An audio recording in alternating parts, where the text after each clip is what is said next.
हमारी संस्कृति, हमारे संस्कार सदा रहे हमारे साथ। भारत के महान ग्रंथों और काव्यों का संपूर्ण संकलन। सब्सक्राइब करें तिलक।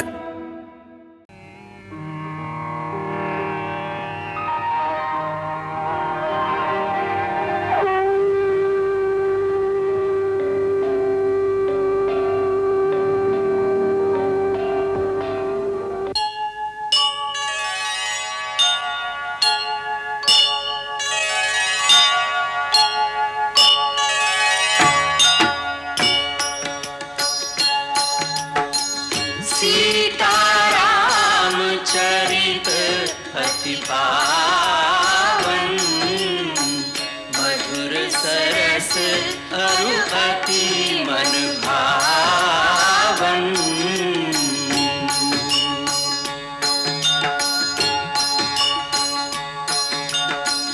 पुनि पुनि कीर्तने हो सुने सुनाए, बुझत न बुझाए।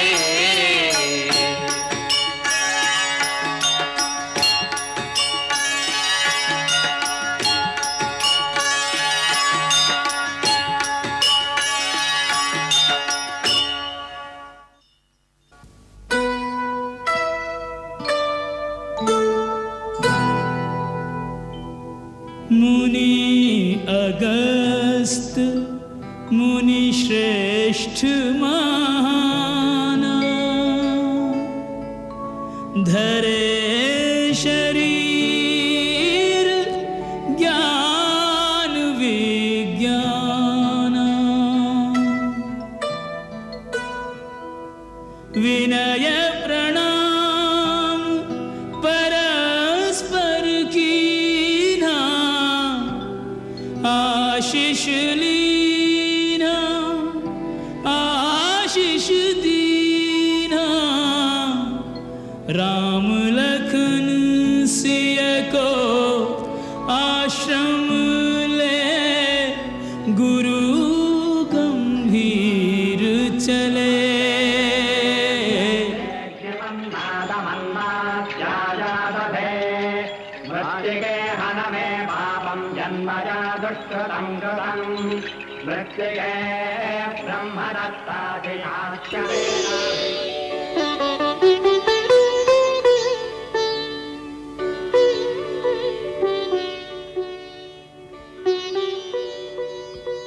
आज आर्यावर्त का सूर्य अगस्त्य आश्रम में उदय हुआ।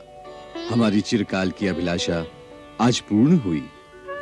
हे मुनीन्द्र, वनवास काल में महामुनि भरद्वाज, महर्षि वाल्मीकि, अत्रि मुनि, सती शिरोमणि देवी अनसुया, सिद्ध जितेंद्रिय शरभंग आदि अनेक मनस्वी तपस्वी महान विभूतियों के सत्संग में व्यतीत घड़ियां जन्म जन्मांतर के पुण्य से प्राप्त हुई हैं।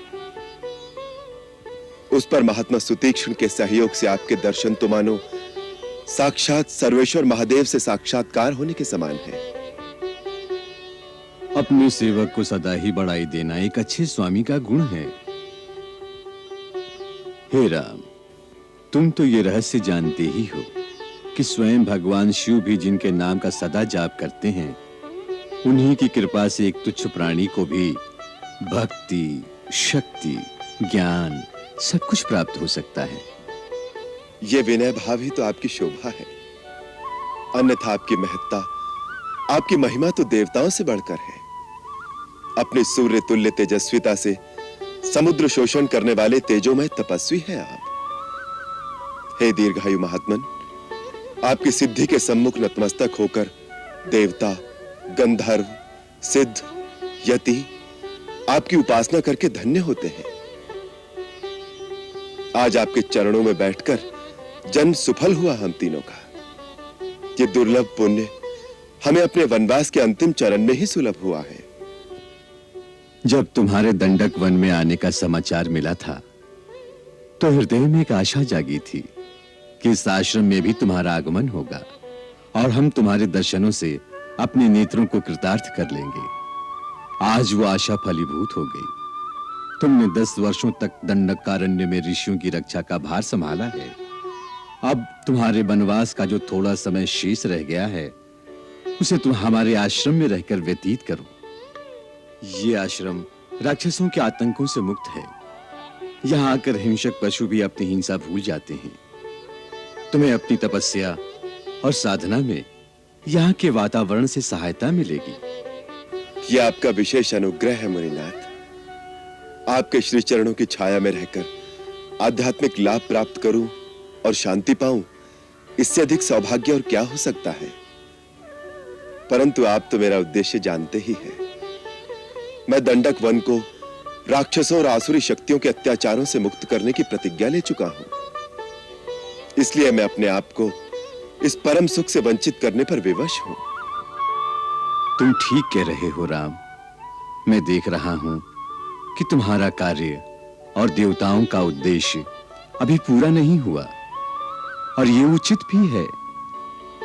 इस दंडक वन पर तुम्हारे ही एक पूर्वज महाराज दंडक राज करते थे। नरभक्षी राक्षसों ने उस हरे भरे देश को उजाड़ दिया है। अतः हम तुम्हें कर्तव्य से विमुख नहीं करेंगे। नाथ, मुझे कोई ऐसा स्थान बताने की कृपा करें जहां मैं प्रहरी की भांति राक्षसों के आने का रास्ता रोक सकूं। ऐसा स्थान पंचवटी है। पवित्र गोदावरी के किनारे यह स्थान बड़ा सुरम्य है। तुम वहीं वास करो। उसके आगे जनस्थान में राक्षसों ने अपनी अग्रिम छावनी बना रखी है। तुम वहां से अपने सारे साम्राज्य की सीमा की रक्षा कर सकते हो।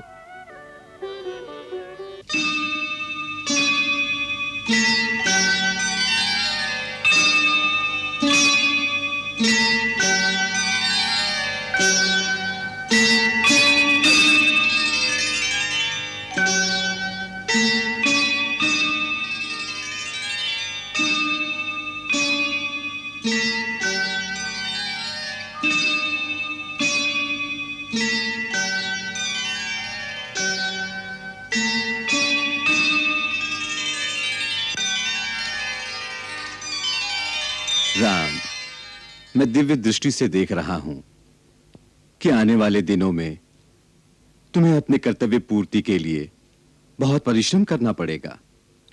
कई संकट आएंगे तुम्हारे रास्ते में।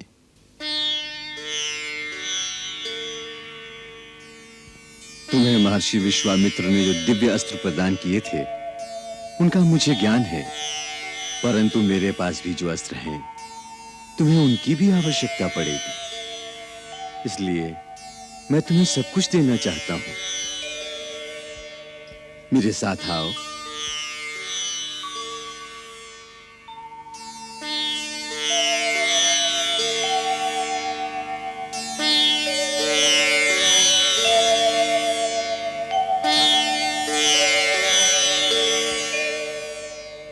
ये महान धनुष शत्रु के किसी भी शस्त्र से नहीं कट सकता।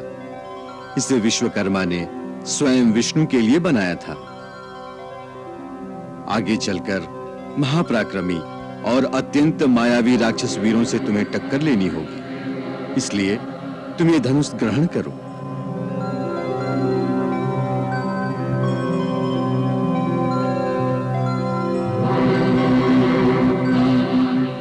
ये 2 दिव्य तुणीर हैं जो मुझे इंद्र से प्राप्त हुए हैं।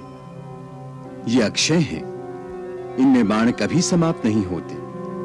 ये चारों बाण शत्रु का नाश करके विलीन हो जाते हैं और अपने तुणीर में फिर से प्रकट हो जाते हैं। ये तुम दोनों के लिए है।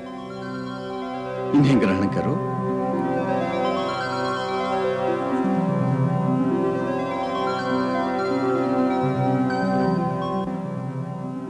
ये एक दिव्य खड्ग भी है। इसमें तीनों लोगों को विजय करने की शक्ति निहित है। लक्ष्मण, तुम इसे धारण करो।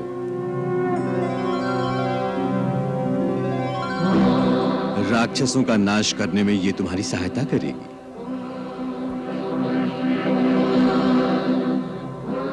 राम, ये वो बाण है।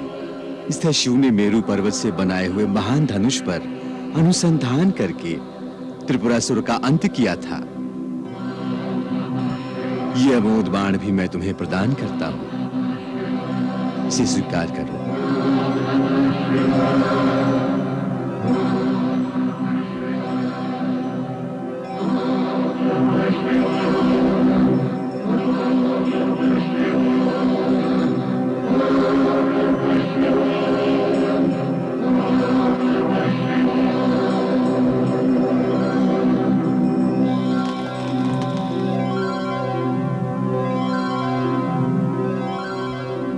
इन दिव्य अस्त्रों की समस्त शक्तियां आज से तुम्हारे अधीन रहकर तुम्हारी आज्ञा का पालन करेंगी। प्रभु, आपकी इस विशेष कृपा से हम धन्य हो गए। राम, तुम सर्वदा विजयी होगे। तीनों काल और समस्त लोकों में तुम्हारी जय गाथा गाई जाएगी। देवता भी तुम्हारे आगे नतमस्तक होंगे। हे कर्मवीर, मैं भी तुम्हें प्रणाम करता हूं।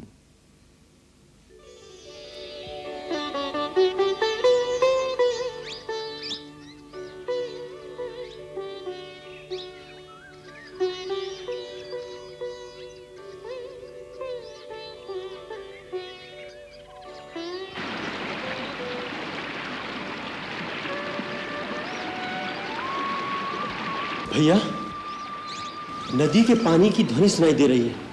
लगता है हम गोदावरी के पास आ गए हैं। हाँ लक्ष्मण, यही पंचवटी होगी।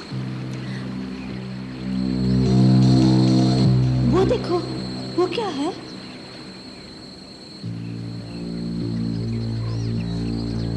कोई बहुत बड़ा गिद्ध है, जैसे गिद्धों का राजा हो। इतना बड़ा गिद्ध आज तक न देखा है न सुना है। मुझे तो लगता है कोई मायावी राक्षस है। भैया, मुझे आज्ञा दीजिए, मैं अपने एक ही बाण से इसे यमलोक पहुंचा देता हूं। धीरज से काम लो लक्ष्मण। तुम्हें चित्रकूट की भविष्यवाणी याद नहीं? जब तक शत्रु अथवा मित्र का पूर्ण निश्चय न हो जाए, तब तक केवल आशंका से प्रेरित होकर किसी पर वार नहीं कर देना चाहिए, नहीं तो पीछे पछताना पड़ता है।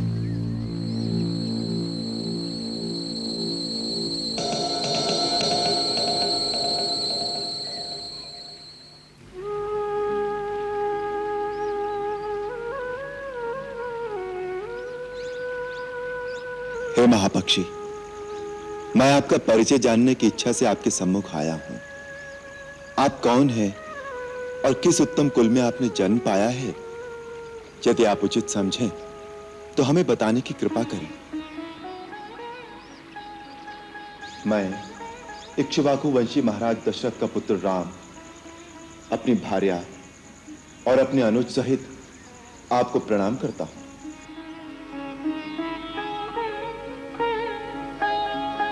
वत्स राम, तुमने मेरे स्वर्गवासी मित्र दशरथ का नाम लेकर मुझे रोमांचित कर दिया है। महापराक्रमी महाराजा दशरथ के साथ मेरी मित्रता देवासुर संग्राम के समय हुई थी, जब उन्होंने सम्रासुर का संहार किया था। उस दिन उन्होंने मुझे गले लगाकर कहा था कि जटायु, तुम मेरे प्राणों जैसे प्यारे हो। तुम उनके पुत्र हो तो जैसे मेरे ही पुत्र हो। रघुनंदन महर्षि कश्यप के दो पुत्र हुए थे, गरुड़ और अरुण। गरुड़ श्री विष्णु जी की सेवा में चला गया और अरुण सूर्य देव की सेवा में लीन हो गया। मैं उन्हीं अरुण का पुत्र हूं। हम दो भाई हैं। मेरे बड़े भाई संपत्ति गिद्धों के राजा हैं। मेरा नाम जटायु है। तुम लोग पंचवटी में पर्णकुटी बनाकर रहो। मैं उसके आसपास ही एक प्रहरी की भांति तुम्हारी रक्षा करता रहूंगा। पक्षीराज, आज कितना भाग्यशाली दिन है। आपसे मिलकर जैसे मेरे पिता मुझे फिर से मिल गए। अब मैं अपने आप को फिर से सनाथ और सुरक्षित अनुभव करता हूं। लक्ष्मण, यहीं पर अपनी पर्णकुटी बनाओ। हाँ वत्स, उधर नदी के किनारे वो स्थान सबसे उत्तम है।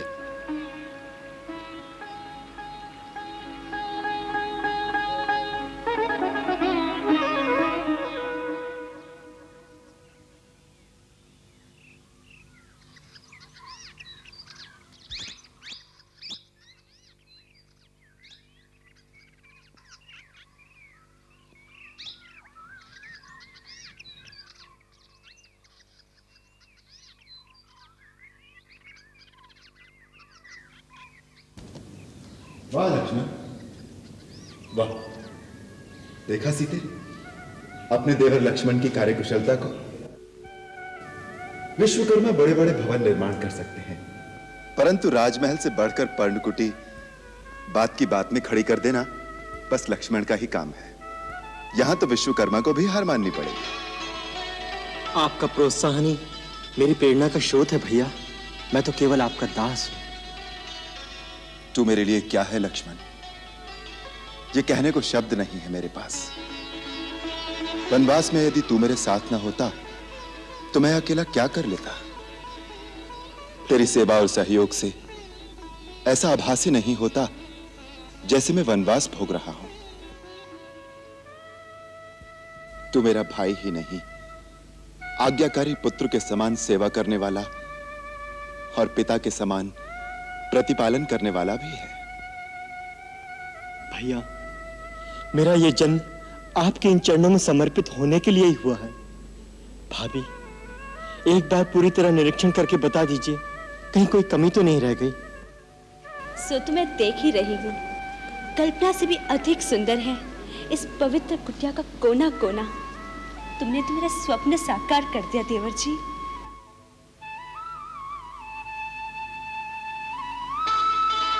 भैया, आप ठीक स्थान पर बैठे हैं। ये स्थान मैंने आपके लिए ही बनाया है, आपके संध्या बंधन के लिए। साथ में फूल भी रख दिए हैं। कैसा है भैया? अति उत्तम लक्ष्मण। इस वट वृक्ष के नीचे कितनी शांति है। तो स्वामी, इसी शांति भवन में हम अपने वनवास का शेष समय क्यों न बिता दें? अयोध्या त्याग कर वन में भटकते भटकते 12 वर्ष से भी अधिक व्यतीत हो गए हैं। अयोध्या।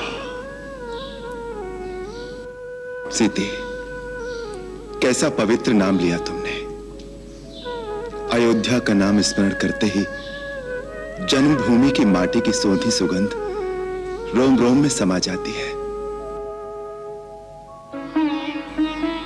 और उसके साथ ही आती है माता कौशल्या की याद। आपको तो कभी कभी याद आती होगी, पर माता जी की व्यथा का अनुमान आप नहीं लगा सकते।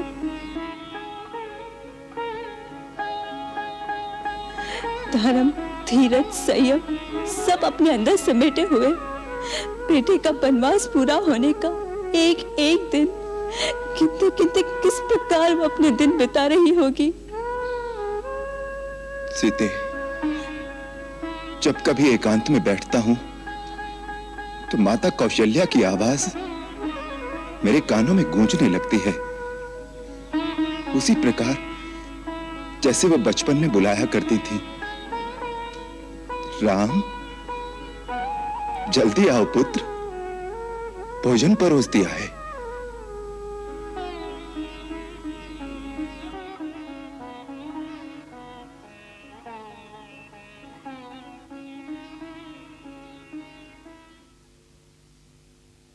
कभी कभी ऐसा लगता है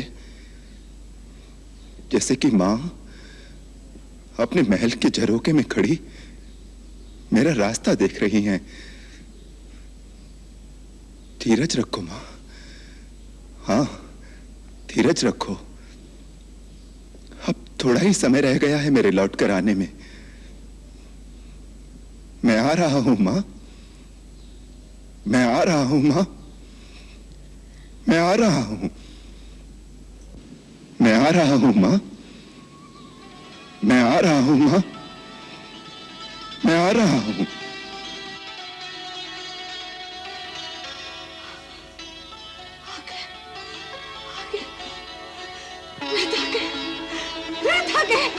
मेरा राम आ गया, मेरा राम आ गया। सुमित्रा, सुमित्रा, मेरा राम आ गया। दीदी, रथ आ गया। हाँ, रथ आ गया। मेरा राम आ गया। मेरी सीता आ गई। रथ आ गया, रथ आ गया। हाँ, रथ आ गया। मेरा राम आ गया। दीदी, रथ आ गया। मेरा राम आ गया। मेरी सीता आ गई। दीदी, क्या कर रही है दीदी? क्या कर रही है? सुमित्रा, सुमित्रा, राम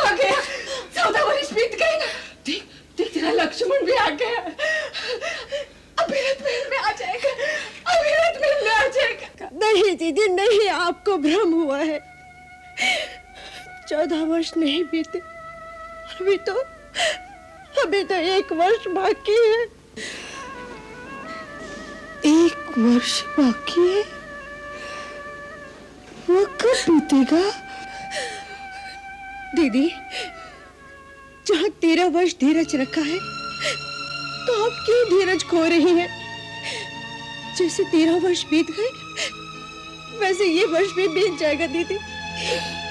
नहीं सुमित्रा, 13 वर्ष बिताना सहल था, पर अब 1 वर्ष बिताना असह्य हो गया। अब धीरज नहीं रखा जाता, नहीं रखा जाता।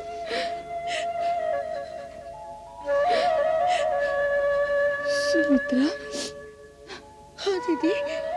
यदि काल की गति रुक गई और ये वर्ष न बीता तो क्या करूंगी? नहीं दीदी नहीं, ये वर्ष भी बीत जाएगा दीदी, अवश्य बीत जाएगा। बीत जाएगा? हाँ दीदी, अवश्य बीत जाएगा। चलो दीदी, अंदर चलो, अंदर चलिए।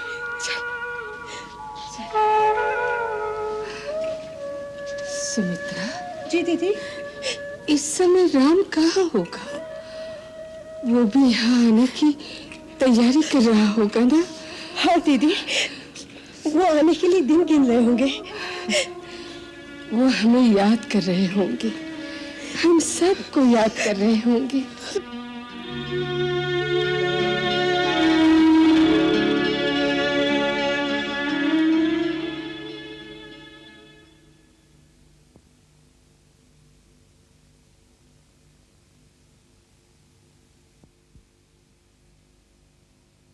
भैया, एक हीन भावना मुझे सदा अपने आप में लज्जित करती रहती है। ऐसी क्या बात है तात? भैया, आप जैसे निर्विकार शांताकार की शीतल छाया में मेरा प्रतिपल प्रतिक्षण व्यतीत होता है, फिर भी मेरी वृत्ति इतनी उग्र क्यों है? आपसे विपरीत क्यों है मेरी प्रकृति भैया? लक्ष्मण, तुम ऊख के समान हो, ऊपर से कठोर परंतु अंदर केवल मिठास ही मिठास। बस यही हो तुम। भैया, आपने स्वयं ही मेरे उग्र स्वभाव के लिए कई बार मेरी ताड़ना की है, परंतु आज मुझे बालकों के समान बहला रहे हो। जीवन में अनेक बार मेरे रक्त में क्रोध का उबाल आया है, उन सब का कुछ न कुछ औचित्य मैं सिद्ध कर सकता हूं, परंतु एक क्रोध, एक आवेश के लिए मैं स्वयं को कभी क्षमा नहीं कर सकता। वो क्या? देवता समान भरत भैया पर संदेह, उनके प्रति दुर्भावना, उन पर शस्त्र प्रहार के लिए तैयार हो गया मैं। इस ग्लानि को मैं अपने मन में से कभी नहीं निकाल पाता।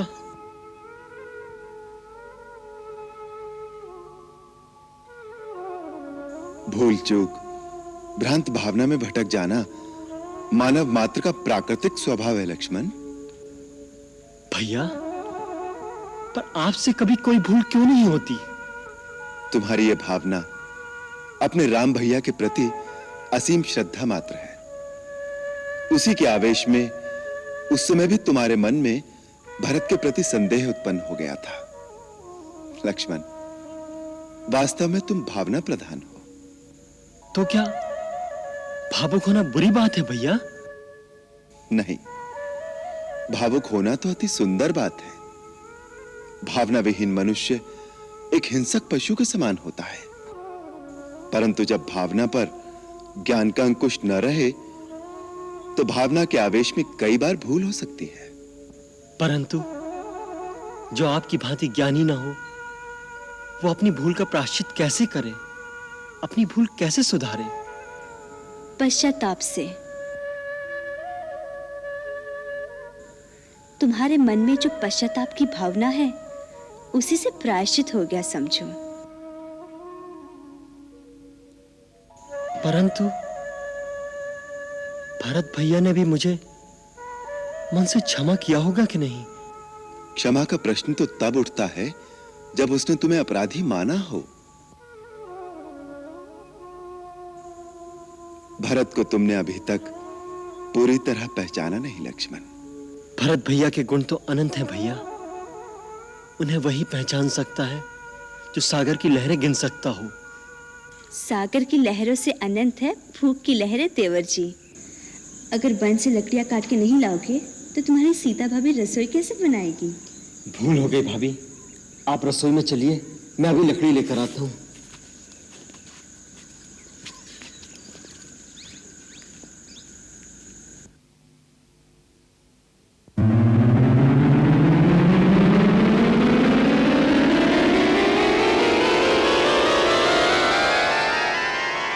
शूर्पणखा व्याकुल भई खो बैठी चित चैन, राम रूप को देख के चकाचौंध भय नैन। कामातुर लोलुप नारी भई अंध गई मत मारी, भई अंध गई मत मारी, कामातुर लोलुप नारी। फैलाने लगी निज माया, इच्छाकृत रूप बनाया, इच्छाकृत रूप बनाया, फैलाने लगी निज माया।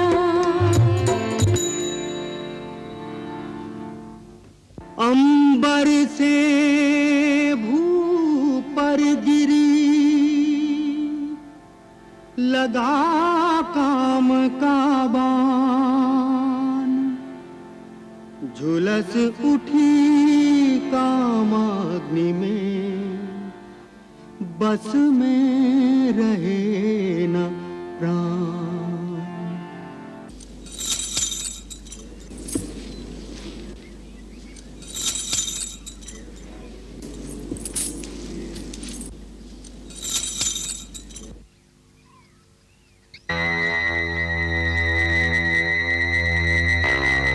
नमस्कार देवी, आपका परिचय?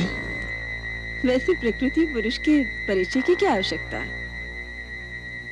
तुम पृथ्वी की परम तेजस्वी सुंदर पुरुष हो और मैं त्रिलोक सुंदरी नारी। हे त्रिलोक सुंदरी, मैं आपकी क्या सेवा कर सकता हूँ? मैंने तीनों लोक ही छान मारे हैं, परंतु अपने अनुरूप सुंदर, सचीला और वीर पुरुष आज ही देखा है। इस पृथ्वी पर न तुम जैसा कोई पुरुष है और न मुझ जैसी नारी। विधाता ने हम दोनों को एक दूसरे के लिए ही रचा है, इसलिए पति भाव रखकर मैं तुम्हारे पास आई हूँ। मैं इच्छा अनुसार रूप धारण करने वाली राक्षस कुल की राजकुमारी शूर्पणखा हूँ। मेरा नाम कामवल्ली भी है। राजकुमारी शूर्पणखा? हाँ, लंकेश्वर त्रिलोक विजय रावण का नाम तो तुमने सुना ही होगा। महर्षि पुलस्त्य के पौत्र, महात्मा विश्ववा के पुत्र, महाराज महाबली, विश्व विजयी तेजस्वी रावण मेरे भाई हैं। महाबली कुंभकर्ण और विभीषण भी मेरे भाई हैं। इस विशाल जनस्थान पर जिनका पूर्ण अधिकार है, वो पराक्रमी योद्धा खर और दूषण भी मेरे भाई हैं। देवताओं का कोषाध्यक्ष कुबेर भी मेरा भाई है। प्रसन्नता हुई परिचय पाकर, परंतु तुम्हारा परिचय नहीं मिला। तपस्वी के वेश में जटा धारण किए और धनुष बाण से सुशोभित तुम साधु भी दिखते हो और योद्धा भी। वास्तव में तुम हो कौन? देवी, देवताओं के समान पराक्रम वाले और परम धर्मात्मा महाराज दशरथ का नाम तो सुना होगा। मैं उन्हीं अयोध्या नरेश दशरथ का पुत्र हूँ, राम। राम? राम से किस काम की आशा लेकर असुर सुंदरी के कोमल चरण इस कुटिया तक आए हैं? प्रथम दर्शन से ही मेरा मन तुम में आसक्त हो गया है। तुम्हारे रूप यौवन से आकर्षित होकर खिंची चली आई हूँ।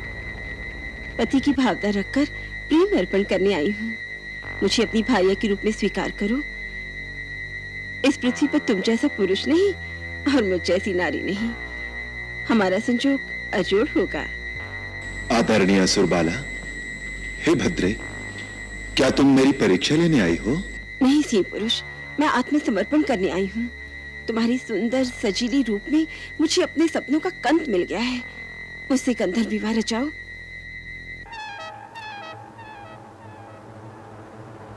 मैं विवाहित हूं। ये मेरी परिणीता धर्मपत्नी सीता है।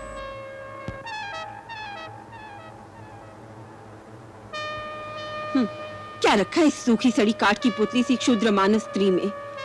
इसे तो मैं अभी खा जाऊंगी। उसके बाद तुम दंडक बन के राजा बनना और मैं तुम्हारी प्राण प्यारी रानी।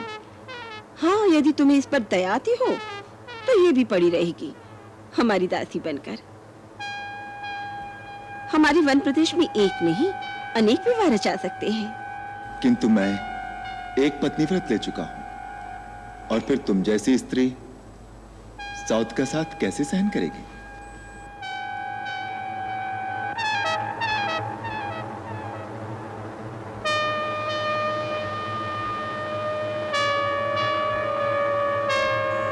भाभी जी, मैं वन से आपकी रसोई के लिए सूखी सूखी लकड़ियां ले आया हूं।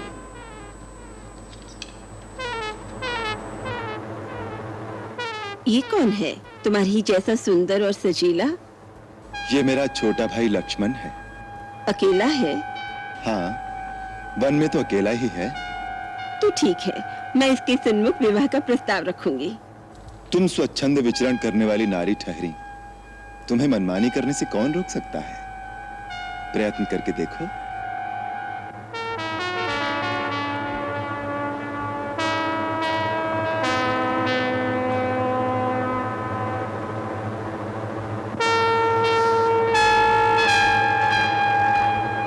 क्यों जी लक्ष्मण जी, अकेले हो? कहिए, आपको क्या कष्ट है? कष्ट नहीं, मैं तुम्हारे लिए सुख और आनंद का प्रस्ताव लेकर आई हूँ। अभी तो आप भैया से कुछ याचना कर रही थी। उस भाग्य ने मेरी बात का मोल ही नहीं जाना। कहता है मेरी स्त्री साथ है। छोड़ो उसे, मैं हर तरह तुम्हारे योग्य हूँ, तुम मेरे योग्य हो। मेरा परिणय प्रस्ताव स्वीकार करो। भद्रे, स्वामी को छोड़कर सेवक के पास क्यों चली आई? क्या तुम्हारी दृष्टि में स्वामी और सेवक में कोई अंतर नहीं? हे गजगामिनी, कहां तो तुम स्वामिनी बनने के सपने देख रही थी। मैं तो अपने बड़े भैया श्री रामचंद्र जी का दास हूं। मेरी संगनी बनकर भैया भाभी की सेवकाई करते करते थक जाओगी। रानी बनते बनते दासी क्यों बनना चाहती हो? जाओ, वहीं जाकर अपनी मनोकामना की याचना करो। मैं यहाँ याचना करने नहीं आई। तुम दोनों भाई मेरे प्रेम प्रस्ताव को ठुकरा रहे हो केवल एक शूद्र स्त्री के कारण। इसका तो मैं नामो निशान मिटा दूंगी। तुम्हारे सामने इसे अभी खा जाऊंगी।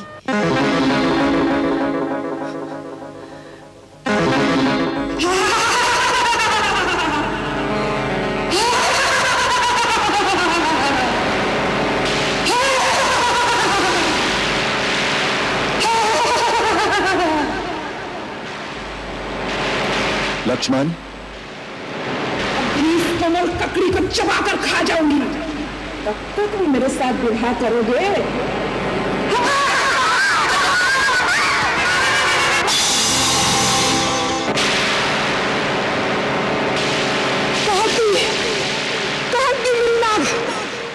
यदि दंडकारिणी में तुम दोनों की चिता ना जला दी तो मेरा नाम सुपनखा नहीं, मैं रावण की बहन नहीं, खरदूषण मेरे भाई नहीं।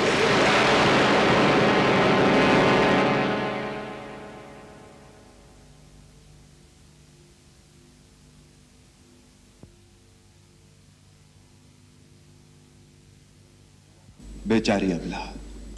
भला कहो भैया। फिर भी अच्छा नहीं हुआ। बुरा क्या हुआ?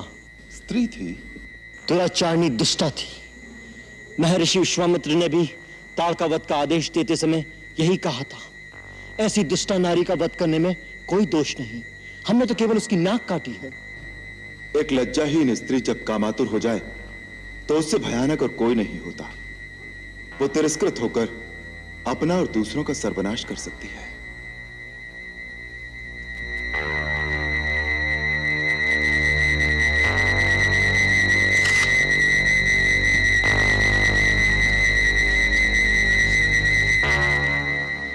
शूर्पणखा इसका बदला लेने अवश्य आएगी।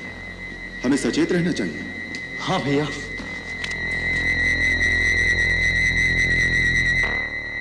मंगल भवन अमंगल हारी, प्रभु सुदशरथ अजिर बिहारी।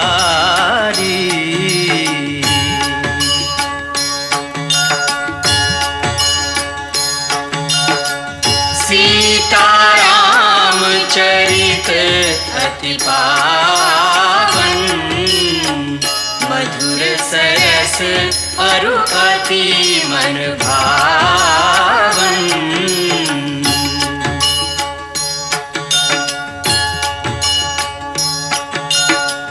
पुनि पुनि कितने हो सुने सुनाए,